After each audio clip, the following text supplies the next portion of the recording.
அறிவித்த ஜிவி பிரகாஷ் சைந்தவி 11 ஆண்டுகால திருமண உறவை முடித்துக் கொள்கிறோம்.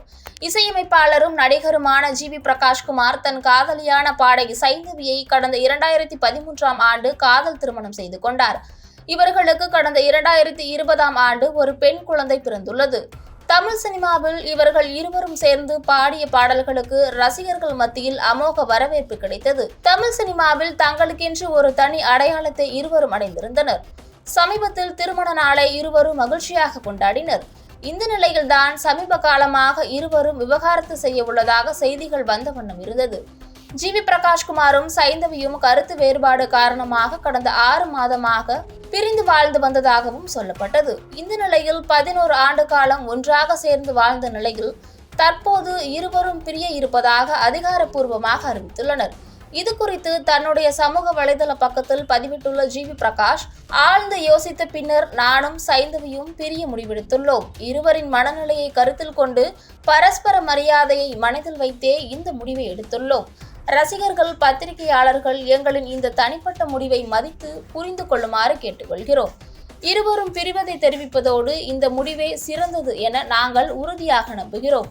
இந்த கடினமான காலத்தில் உங்களது புரிதலும் ஆதரவும் எங்களுக்கு அவசியமானது என ஜிவி பிரகாஷ் பதிவிட்டுள்ளார். சைந்தவியும் இதை தனது இன்ஸ்டாகிராம் பக்கத்தில் பதிவிட்டுள்ளார். பள்ளிக்காலம் முதலே காதலித்து வந்த ஜிவி பிரகாஷ்குமாரும் சைந்தவியும் கடந்த 2013ஆம் ஆண்டு இரு வீட்டார் சம்மதத்துடன் திருமணம் செய்து கொண்டனர். ஸோ அந்த மாதிரி எவ்ரி டைம் இந்த ஃபிலிம்க்கு வந்து ஒரு சவுண்டு செட் பண்ணுறது வந்து ஒரு பெரிய சேலஞ்சாக இருக்குது. தங்களான் வந்து ஒரு கோல்டன் டீம்னு சொல்வேன். ஏன்னா எல்லாருடைய ஒர்க்கும் எக்ஸ்ட்ரானரியாக இருக்குது. எந்த ஒண்டி இல்லை.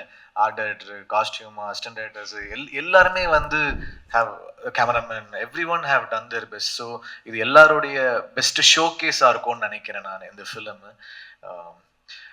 ஒரு இயர் வந்து ஒரு கம்பெனிக்கு வந்து பெஸ்ட் இயராக இருக்கும். அதாவது இப்போ இந்த கேஜிஎஃப் கந்தாரா வந்த டைமில் ஹொம்பாலேக்கு வந்து ஒரு பெரிய இயராக இருந்துச்சு. I think next year Gnanavel சாரோட இயர். அது வந்து பயங்கரமாக தெரியுது.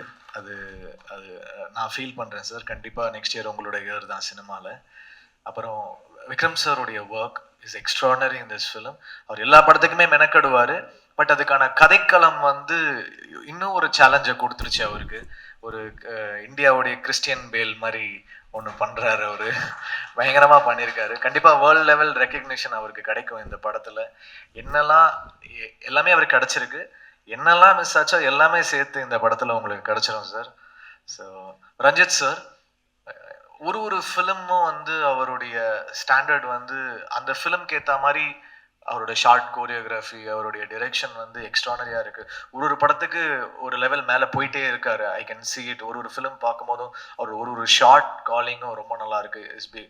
Is one of the finest directors of India. டெஃபினட்டாக வேர்ல்டு லெவலில் இந்த ஃபிலிமில் அவருக்கு ஒரு ரெக்கக்னேஷன் கிடைக்கும். And is very cool.